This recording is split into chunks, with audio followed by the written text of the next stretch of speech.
Two foods of fitness. આજે આપણે બનાવીશું રક્ષાબંધન કે પછી શ્રાવણના ઉપવાસમાં ખાઈ શકાય સાથે ઘરમાં રહેલી વસ્તુમાંથી ઝટપટ બની જાય એવી 4 ફરાળી મીઠાઈની રેસીપી.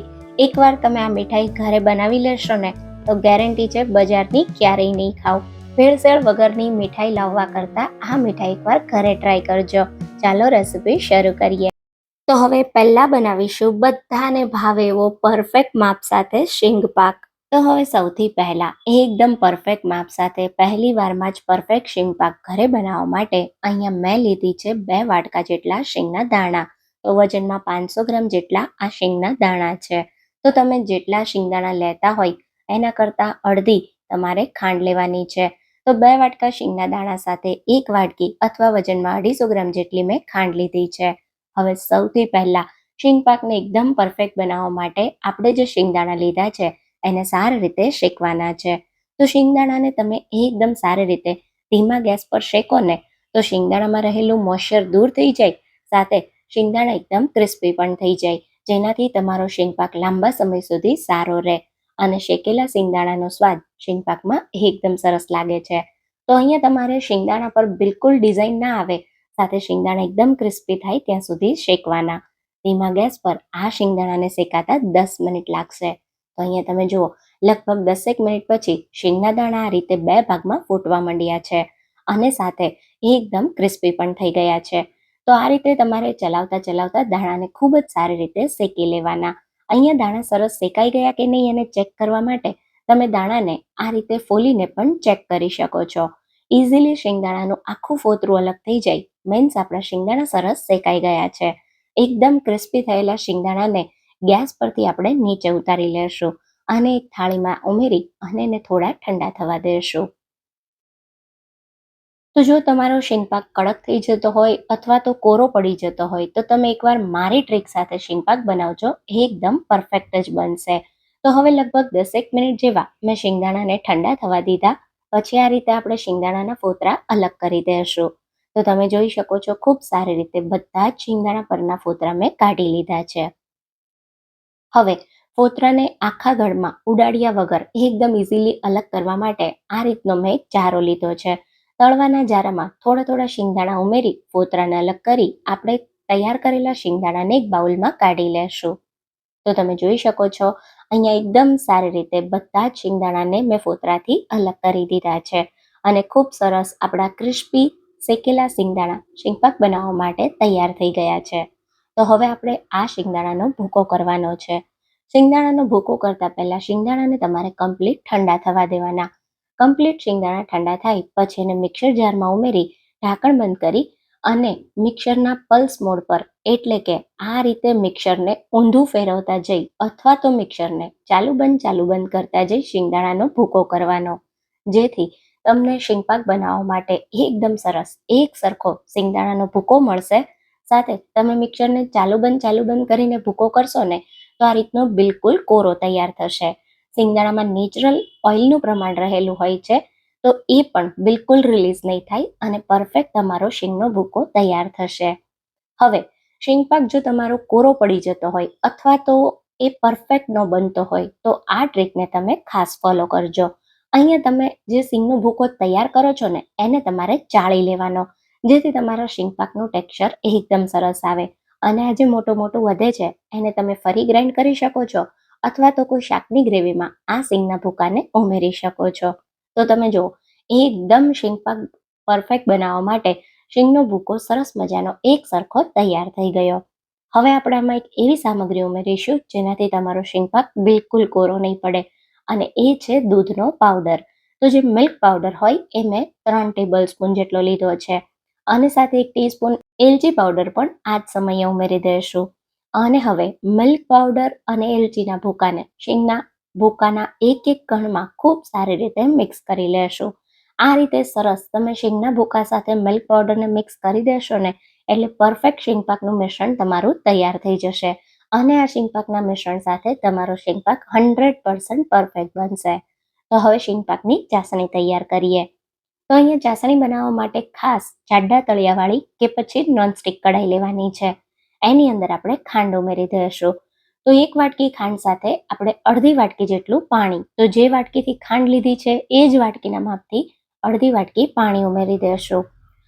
હવે શરૂઆતમાં અહીંયા ગેસ તમારે ધીમો રાખવાનો, જેથી આપણું પાણી બળી ના જાય, અને ધીમા ગેસ પર ખૂબ જ સારી રીતે તમારે ખાંડને પહેલાં પીગાળી લેવાની.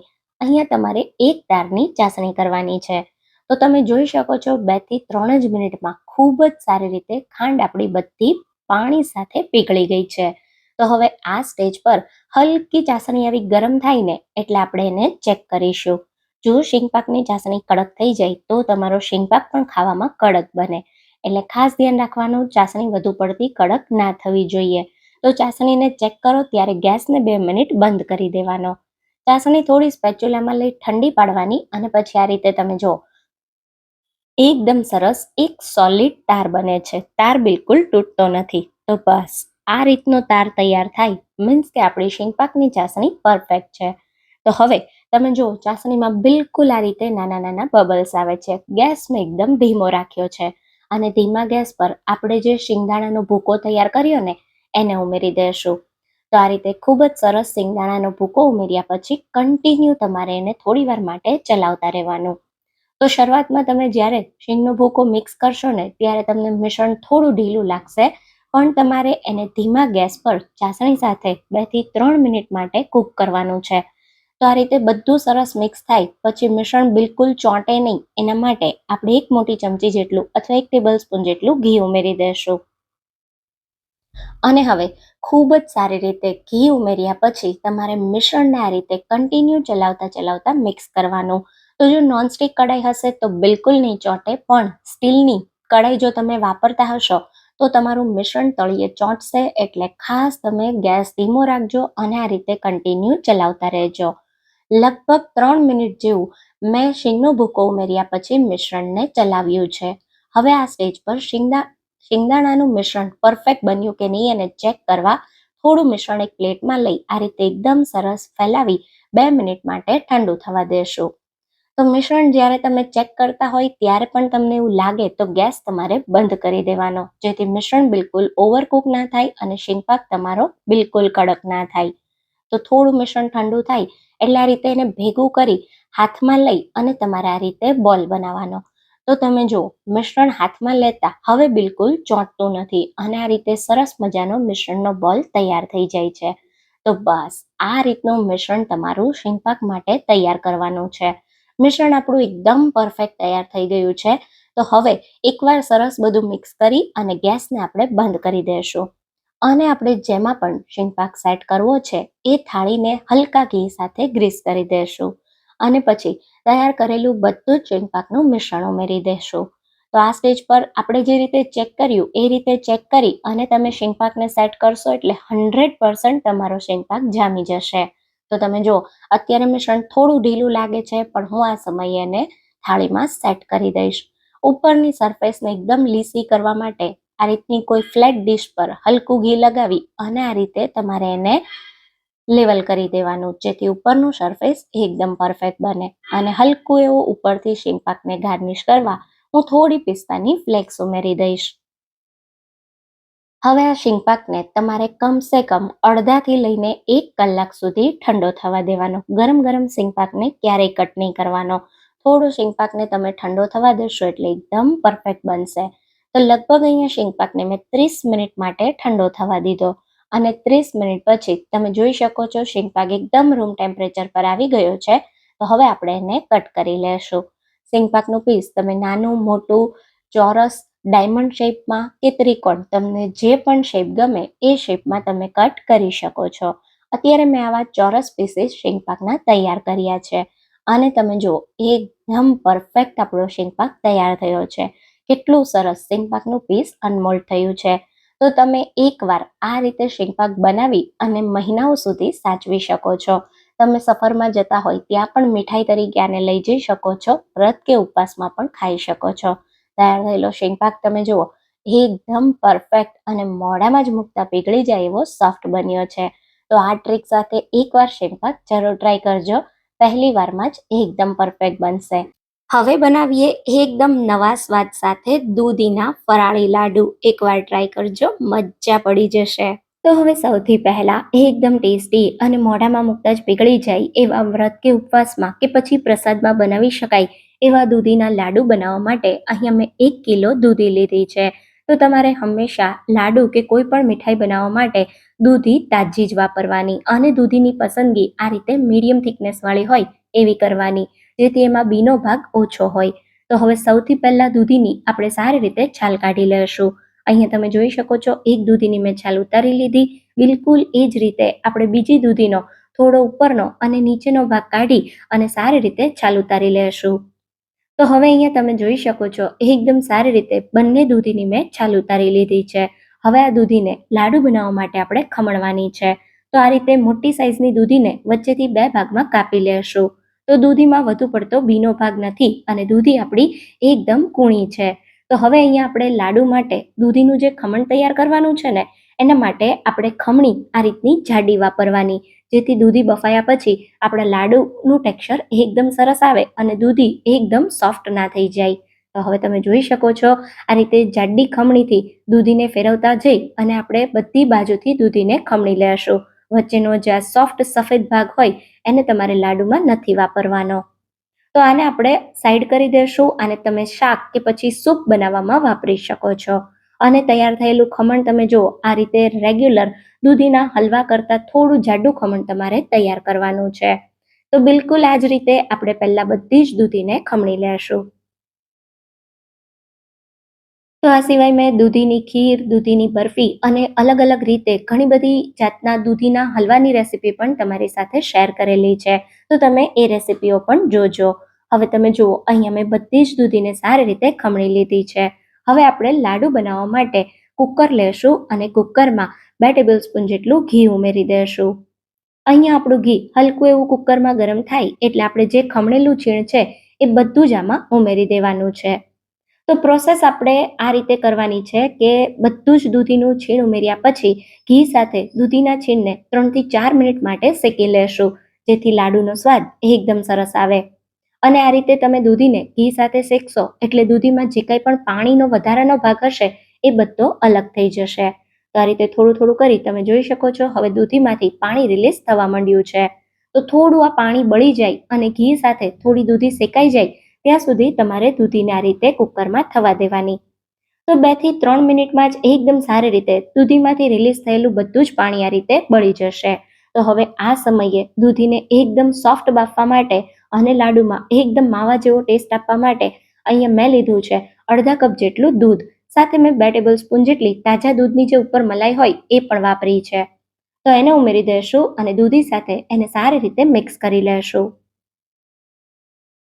તો આ રીતે દૂધની મલાઈ અને દૂધીને એકદમ સારી રીતે આપણે મિક્સ કરી લઈએ અને હલકું એવું આપણું દૂધ શેકાયેલી દૂધી સાથે ગરમ થાય ત્યાં સુધી આપણે આ રીતે ચલાવતા રહેવાનું. લગભગ 2 થી 3 મિનિટ જેવું થશે ત્યાં આપણું જે દૂધ છે એ આ રીતે ગરમ થઈ જશે.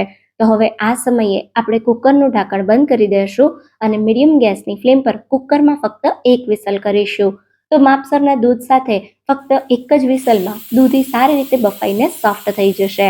કુકરમાં 1 વિસલ થાય એટલે તરત જ આપણે ગેસને બંધ કરી દેવાનો છે અને ગેસ બંધ કર્યા પછી કુકરને એની જાતે આપણે ઠંડુ થવા દેશું. અચ્છા, અહીંયા આપણું કુકર ઠંડુ થાય ને ત્યાં સુધીમાં આપણે અહીંયા એક ડીશમાં 100 ગ્રામ જેટલો ટોપરાનું ખમણ લેશું. સાથે મેં અહીંયા 50 ગ્રામ જેટલો મિલ્ક પાવડર, જે આપણે દૂધનો પાવડર હોય એ લીધો છે અને એની અંદર 1 ટેબલસ્પૂન જેટલું ઘી ઉમેરીશું. અને હવે બધી જ વસ્તુને આપણે સારી રીતે મિક્સ કરી દઈશું. આ મિશ્રણ આપણે લાડુના બાઇન્ડિંગ માટે વાપરવાનું છે, તો જેનાથી લાડુનો ટેસ્ટ એકદમ સરસ આવશે.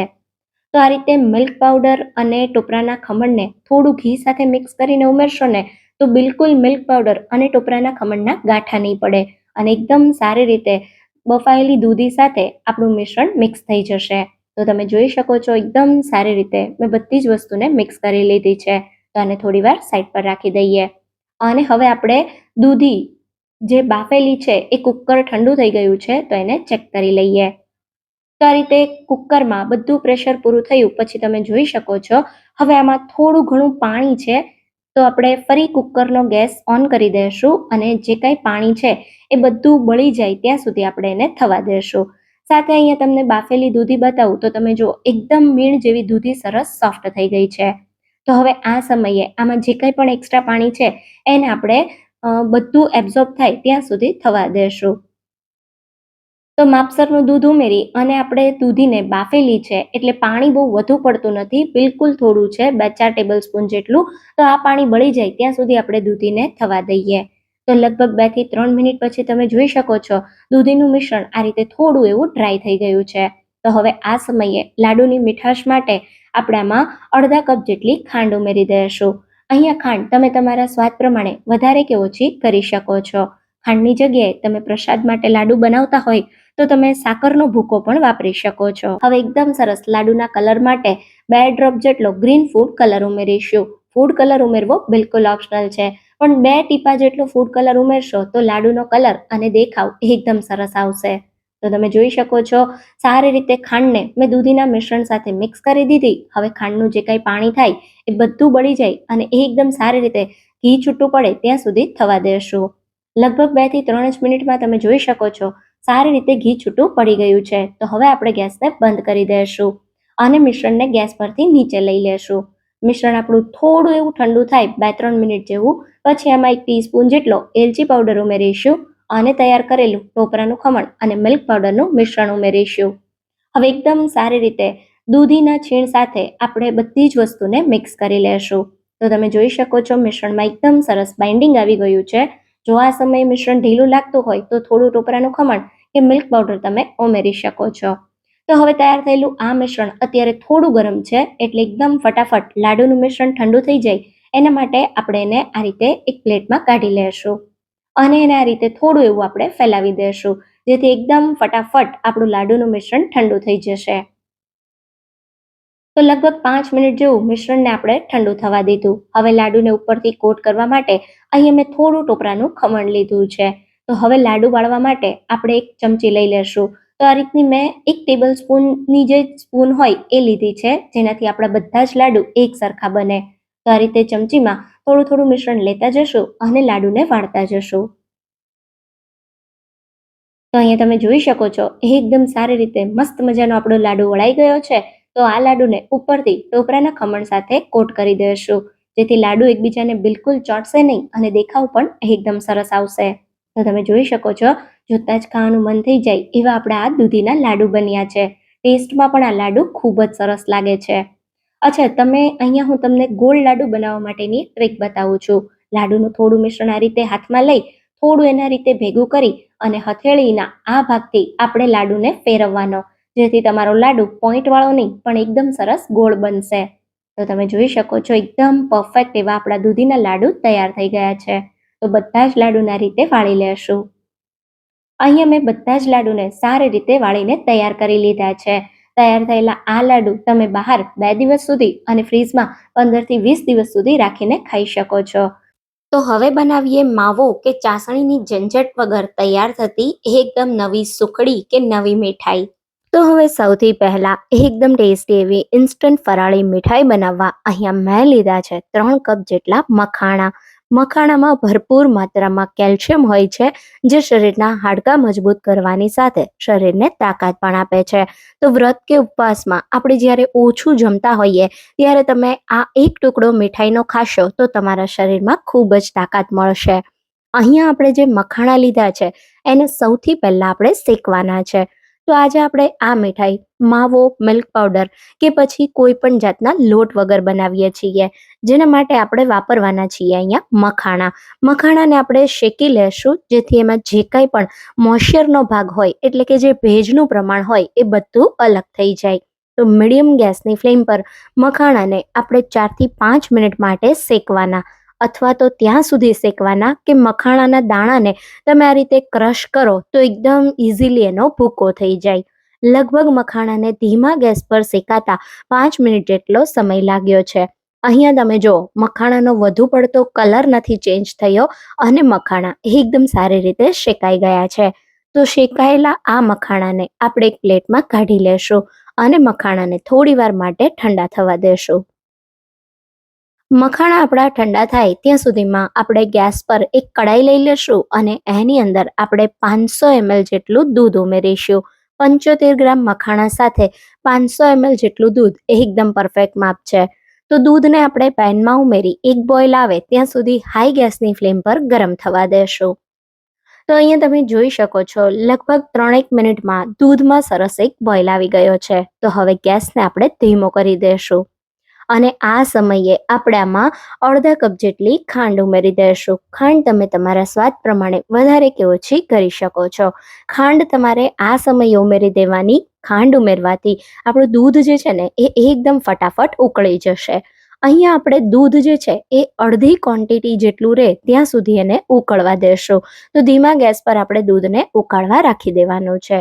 દૂધ અડધું થાય ત્યાં સુધીમાં આપણે જે મખાણા શેકીને રાખ્યા હતા એ થોડા ઠંડા થઈ ગયા છે. તો હવે આપણે એનો પાવડર કરી લેશું.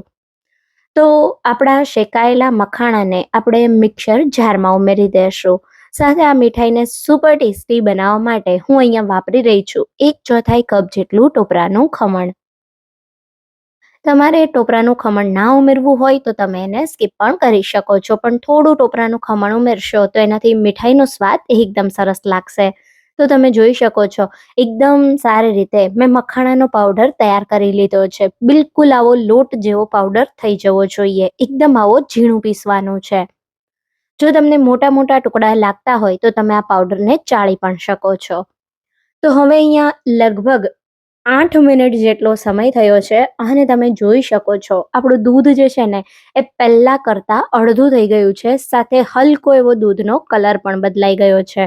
તો આ રીતે જે સાઈડ પર મલાઈ બને એના આ રીતે થોડી થોડી વારે આપણે દૂધમાં મિક્સ કરતા રહેવાની. તો અત્યારે તમે જોઈ શકો છો આપણું દૂધ સરસ ઘાટું થઈ ગયું છે. સ્પેચ્યુલામાં તમે જુઓ આ રીતે એક કોટિંગ આવે છે અને એકદમ સરસ ઘાટું આપણું જેવું મિલ્ક મેડ હોય એવું આપણું આ મિક્સર તૈયાર થઈ ગયું છે. તો હવે આ સમયે આપણે જે મખાણા અને ટોપરાના ખમણનો ભૂકો કરીને રાખ્યો હતો ને એને ઉમેરી દેશું. સાથે ફ્લેવર માટે 1 ચમચી જેટલો એલચી પાવડર ઉમેરીશું અને ગેસને બંધ કરી દેશું. ગેસ બંધ કરી બધી જ વસ્તુને સારી રીતે મિક્સ કરી લેશું. તો માત્ર આ મીઠાઈ બનાવવા માટે અહીંયા મેં 4 જ સામગ્રી વાપરી છે અને તમે જોઈ શકો છો એકદમ ફટાફટ મુશ્કેલથી 10 થી 12 મિનિટમાં તમારી આ મીઠાઈ તૈયાર થઈ જશે. અને આ મીઠાઈ તમે એકવાર બનાવી ફ્રીઝમાં 1 થી 1.5 મહિના સુધી સ્ટોર પણ કરી શકો છો. તો બધું આવું તમે જોઈ શકો છો સરસ મજાનું મિક્સ થઈ ગયું છે. હવે લાસ્ટમાં 1 ચમચી જેટલું ઘી ઉમેરી દેશું, જેનાથી આપણી મીઠાઈનો સ્વાદ અને શાઇનિંગ બંને એકદમ સરસ આવશે. તો તમે જોઈ શકો છો આ રીતે ઘી ઉમેરી સરસ બધું આપણે મિક્સ કરી લેશું. અત્યારે તમને આ મિક્સર બતાવી દઉં તો તમે જોઈ શકો છો આ રીતે હાથમાં લઈ અને હું ગોળી વાળું તો ઇઝીલી આનો એક શેપ બની જાય છે. તો હું અત્યારે સુખડી જેવો ચોરસ શેપ આપું છું. તમે ચાહો તો તમે આના લાડુ પણ બનાવી શકો અથવા કોઈ પણ કાજુ કતરી જેવો પણ તમે શેપ બનાવી શકો. તમે કોઈ પણ તમારો મનપસંદ શેપ બનાવી શકો છો. તો મિક્સર આપણું બિલકુલ તૈયાર છે. તો હવે આને સેટ કરવા એક આ રીતની ટ્રે લઈ લેશું જેને ઘીથી આપણે ગ્રીસ કરી દેશું. અને હવે તૈયાર કરેલું બધું જ મિક્સર આ રીતે ઉમેરી દેશું. સ્પેચ્યુલાથી કે વાટકી પર નીચે થોડું ઘી લગાવી અને એકદમ સરસ આ મિક્સરને આપણે સેટ કરી દેવાનું. તો ગરમ ગરમમાં જ આ રીતે તમને જેટલું જાડું કે પતલું પીસ જોવે એ રીતે મીઠાઈને સેટ કરી દેશું. ઉપરથી થોડું સૂકા કોપરાનું છીણ ઉમેરીશું અને સાથે થોડી પિસ્તા ફ્લેક્સ ઉમેરી દેશું, જેનાથી મીઠાઈનો દેખાવ એકદમ સરસ લાગશે. હવે બંનેને એકદમ હળવા હાથે સ્પેચ્યુલાથી આ રીતે થોડું પ્રેસ કરી દેશું, જેથી મીઠાઈ પર ટોપરાનું ખમણ અને પિસ્તા સારી રીતે ચોંટી જાય. હવે મીઠાઈને બિલકુલ બજાર જેવો દેખાવ આપવા માટે અહીંયા એક બદામની આ રીતે મેં 2 સ્લાઇસ કરી લીધી, 2 ભાગ કરી દીધા. તો અડધા ભાગને આ રીતે આપણે મીઠાઈની ઉપર લગાવી દઈશું, જેનાથી દેખાવ એકદમ સરસ આવે. આ બિલકુલ ઓપ્શનલ છે. તો તમે જોઈ શકો છો એકદમ સારી રીતે બદામથી મેં આ મીઠાઈને સરસ મજાની સજાવી દીધી છે અને તમે જુઓ કેટલી મસ્ત દેખાય છે. તો હવે બસ આને તમારે કોઈ સેટ કરવાની પણ જરૂર નથી. ઇન્સ્ટન્ટ બનાવી તમે ઇન્સ્ટન્ટ ખાઈ શકો છો. તો મીઠાઈને આપણે કટ કરી લેશું. મારા કટ કરતાં જ તમને અંદાજ આવતો હશે કે આપણી મીઠાઈ કેટલી સરસ મજાની સેટ થઈ છે. તો તમે જોઈ શકો છો એકદમ સોફ્ટ બની છે અને બહુ જ ટેસ્ટી એવી છે. મોઢામાં મૂકતા જ પીગળી જાય એવી તૈયાર થઈ છે. તો વ્રત કે ઉપવાસમાં એકવાર ડબ્બો ભરી અને તમે બનાવી દો અને આખો મહિનો તમે આ મીઠાઈને ખાઈ શકો છો. તૈયાર થયેલી મીઠાઈ તમે જુઓ કેટલી મસ્ત છે. એકદમ સોફ્ટ અને મોઢામાં મૂકતા જ પીગળી જાય એવી. તો તમે આ મખાણા બરફી કે મખાણા સુખડી ક્યારે બનાવો છો એ મને કમેન્ટમાં જરૂરથી કહેજો. તો હવે બનાવીએ બિલકુલ મીઠાઈવાળાની દુકાન જેવો પરફેક્ટ માપ સાથે કોપરા પાક. તો હવે સૌથી પહેલાં એકદમ સરસ મીઠાઈવાળાની દુકાન જેવો કોપરા પાક ઘરે તૈયાર કરવા માટે અહીંયા મેં 200 ગ્રામ જેટલું કોપરાનું છીણ લીધું છે. તમે કપથી માપો તો 2 કપ જેટલું કોપરાનું છીણ છે. કોપરાના છીણને સ્લો મીડિયમ ગેસની ફ્લેમ પર 1 થી 1.5 મિનિટ માટે શેકી લેશું, જેથી કોપરાના છીણમાં જે મોઇશ્ચર હોય એ થોડું દૂર થઈ જાય અને આપણું કોપરા પાક લાંબો સમય સુધી સારો રહે. તો આ રીતે તમે જોઈ શકો છો કોપરાના છીણને મેં થોડું શેકી લીધું છે. હલકું કોપરાનું છીણ ગરમ થાય ત્યાં સુધી જ એને શેકવાનું છે. હવે આમાં આપણે અડધા કપ જેટલી ખાંડ ઉમેરી દઈશું. 2 કપ કોપરાનું છીણ લેતા હોય એની સાથે અડધા કપ જેટલી ખાંડ એકદમ પરફેક્ટ માપ છે. પણ જો તમારે વધારે મીઠો કોપરા પાક જોતો હોય તો તમે ખાંડ વધારે પણ લઈ શકો છો. તો અહીંયા આપણે કોઈ ચાસણી નથી તૈયાર કરતા. તમે જોઈ શકો છો મેં 1 મિનિટ માટે કોપરાના છીણને શેક્યું અને એની સાથે ખાંડને સારી રીતે મિક્સ કરી દીધી. હવે આ કોપરા પાકને થોડું બાઇન્ડિંગ આપવા માટે અડધા કપ જેટલું દૂધ ઉમેરીશું. અહીંયા મેં સિમ્પલ રૂમ ટેમ્પરેચર ઉપર હોય એવું જ દૂધ લીધું છે. દૂધને આપણે એકદમ સારી રીતે મિક્સ કરી લેશું. તો કોપરાના છીણ સાથે તમે જ્યારે દૂધને મિક્સ કરશો ત્યારે તમને અત્યારે થોડું આ ડ્રાય લાગશે, પણ જેમ જેમ કોપરાનું છીણ, દૂધ અને ખાંડ કૂક થશે એમ એકદમ સારી રીતે બાઇન્ડિંગ આવી જશે. આ કોપરા પાકને તમારે 10 થી 12 મિનિટ માટે સ્લો મીડિયમ ગેસની ફ્લેમ પર આ રીતે ચલાવતા કૂક કરવાનો છે. કોપરાના છીણને તમારે ખાસ ચલાવતા રહેવાનું, નહીં તો નીચેથી કોપરાનું છીણ બ્રાઉન કલરનું થવા માંડશે. એટલે આ રીતે ચમચો ફેરવતા રહેવાનો અને 10 થી 12 મિનિટ માટે કૂક કરી લેવાનું. જેમ જેમ આપણી ખાંડ જે છે એ મેલ્ટ થશે એમ એકદમ સરસ બાઇન્ડિંગ આવવા માંડશે. તો અહીંયા તમે જોઈ શકો છો લગભગ 12 મિનિટ પછી આપણું કોપરા પાકનું મિશ્રણ એકદમ સરસ તૈયાર થઈ ગયું છે. આ રીતે હું કોપરા પાકના મિશ્રણને હાથમાં લઈ અને શેપ બનાવું છું. તો તમે જોઈ શકો છો શેપ આપણો બિલકુલ છૂટો નથી પડતો, એકદમ સરસ બાઇન્ડિંગ આવવા માંડ્યું છે. તો બસ આ સ્ટેજ પર આપણે આમાં 2 ટેબલ સ્પૂન જેટલી દૂધની મલાઈ ઉમેરીશું. અહીંયા આપણે બધી જ સામગ્રી ઘરમાં રહેલી હોય એવી જ યુઝ કરીએ છીએ. તમારે અહીંયા દૂધની મલાઈના બદલે જો ઘરમાં ફ્રેશ ક્રીમ પડ્યું હોય તો તમે 2 થી 3 ટેબલ સ્પૂન જેટલું એ પણ લઈ શકો છો. અહીંયા તમારે થોડો મિલ્ક પાવડર ઉમેરવો હોય તો 2-3 ટેબલ સ્પૂન જેટલો એ પણ ઉમેરી શકાય. હવે અહીંયા અડધી ટીસ્પૂન જેટલો ફ્લેવર માટે ઇલાયચી પાવડર ઉમેરી દઈશું અને મલાઈને એકદમ સારી રીતે કોપરાના છીણ સાથે મિક્સ કરી લેશું. તો તમે થોડી મલાઈ ઉમેરશો તો એકદમ સરસ તમારો કોપરા પાક ખાવામાં ટેસ્ટી બનશે. અહીંયા તમે જોઈ શકો છો મલાઈ ઉમેર્યા પછી મેં આ કોપરા પાકને 5 મિનિટ માટે મીડિયમ ગેસની ફ્લેમ પર થવા દીધો હતો અને હવે તમે આ કોપરા પાકનું ટેક્સચર જોઈ શકો છો. એકદમ સરસ બાઇન્ડિંગ આવવા માંડ્યું છે. જામવાની કન્સિસ્ટન્સીમાં આપણો કોપરા પાક આવી ગયો છે. તો બસ આ સ્ટેજ સુધી આપણે કોપરા પાકને કૂક કરવાનો છે. ગેસની ફ્લેમને બંધ કરી દઈશું અને હવે આપણે કોપરા પાકને સેટ કરવા માટે આ રીતે કોઈ ટ્રેમાં નીચે બટર પેપર રાખી દેશું. અને તમારી પાસે જો આ રીતની ટ્રે ના હોય તો તમે કોઈ થાળીમાં પણ કોપરા પાકને સેટ કરી શકો છો. ટ્રેને સારી રીતે ઘીથી ગ્રીસ કર્યા પછી હવે આપણું જે કોપરા પાકનું મિશ્રણ છે એને આપણે 2 ભાગમાં ડિવાઈડ કરી દઈશું અને એક ભાગને આપણે જે ટ્રેમાં ઘી લગાવ્યું છે ત્યાં ઉમેરી દઈશું અને એને એકદમ સારી રીતે સેટ કરી દઈશું. તો અહીંયા આપણે ડબલ લેયરનો કોપરા પાક તૈયાર કરીએ છીએ. તમારે વ્હાઈટ જ કોપરા પાક રાખવો હોય અથવા બધા કોપરા પાકને એક જ કલર કરવો હોય તો એમ પણ કરી શકાય. તો હવે અહીંયા તમે જોઈ શકો છો એક લેયરને મેં એકદમ સારી રીતે સેટ કરી દીધું છે. હવે આપણું જે બીજું કોપરાનું મિશ્રણ છે એમાં આપણે આ રીતે ચપટી જેટલો પિંક કલરનો ફૂડ કલર ઉમેરીશું અને એને એકદમ સારી રીતે મિક્સ કરી દેશું. અહીંયા તમે પિંક કલરના બદલે ગ્રીન ફૂડ કલર કે પછી યલો ફૂડ કલર પણ લઈ શકો છો. તો હવે પિંક ફૂડ કલરવાળું જે મિશ્રણ છે એને પણ આપણે આ રીતે જે વ્હાઈટ મિશ્રણનું આપણે લેયર તૈયાર કર્યું છે એના પર રાખી દઈશું અને એને એકદમ સારી રીતે સેટ કરી દઈશું. તો આ પ્રોસેસ તમારે જ્યારે મિશ્રણ ગરમ હોય ત્યારે જ કરી લેવાની છે. જો આ મિશ્રણ ઠંડુ થઈ જશે તો તમે પ્રોપર કોપરા પાકને સેટ નહીં કરી શકો. તો અહીંયા તમે જોઈ શકો છો એકદમ સરસ આપણા કોપરા પાકના બંને લેયર દેખાય છે અને બહુ જ સરસ આપણું મિશ્રણ સેટ થઈ ગયું છે. હવે ઉપરથી થોડી પિસ્તાની ફ્લેક્સ ઉમેરી દઈશું. થોડી પિસ્તા ફ્લેક્સનો ભૂકો કરીને ઉમેરી દઈએ જેથી એકદમ સરસ આપણા કોપરા પાકનો દેખાવ આવે. અને હવે આ કોપરા પાકના મિશ્રણને 10 મિનિટ માટે ઠંડુ થવા દઈશું. થોડું કોપરા પાકનું મિશ્રણ ઠંડુ થાય પછી આપણે એને કટ કરીશું. તો હવે અહીંયા 10 મિનિટ જેટલો સમય થઈ ગયો છે. આપણું કોપરા પાકનું મિશ્રણ એકદમ સરસ રૂમ ટેમ્પરેચર પર આવી ગયું છે. તો હવે આ કોપરા પાકને આપણે કટ કરી લેશું. અહીંયા કોપરા પાકનું પીસ તમે તમારી પસંદ પ્રમાણે નાનું કે મોટું કરી શકો છો. મેં અત્યારે કોપરા પાકનું પીસ આ રીતે સ્ક્વેર શેપમાં જ રાખેલું છે. તો હવે તૈયાર કરેલા કોપરા પાકને આપણે પ્લેટમાં લઈ લેશું. તો તમે જોઈ શકો છો કેટલો મસ્ત આપણો આ કોપરા પાક તૈયાર થયો છે. આ કોપરા પાકને તમે એકવાર બનાવી અને 8 થી 10 દિવસ સુધી સ્ટોર પણ કરી શકો છો. ફ્રીઝમાં આ કોપરા પાક 15 દિવસ સુધી સારો રહે છે. અહીંયા તમે જોઈ શકો છો કેટલો મસ્ત આપણો આ કોપરા પાક બન્યો છે. એકદમ પરફેક્ટ, કોઈ પણ જાતની ચાસણી કર્યા વગર કે માવાના ઉપયોગ વગર. તો તમે આ કોપરા પાકની રેસીપીને જરૂર ટ્રાય કરજો.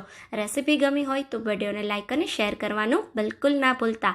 ફરી મળીશું એક નવી રેસીપી સાથે. ત્યાં સુધી થેન્ક્સ ફોર વોચિંગ.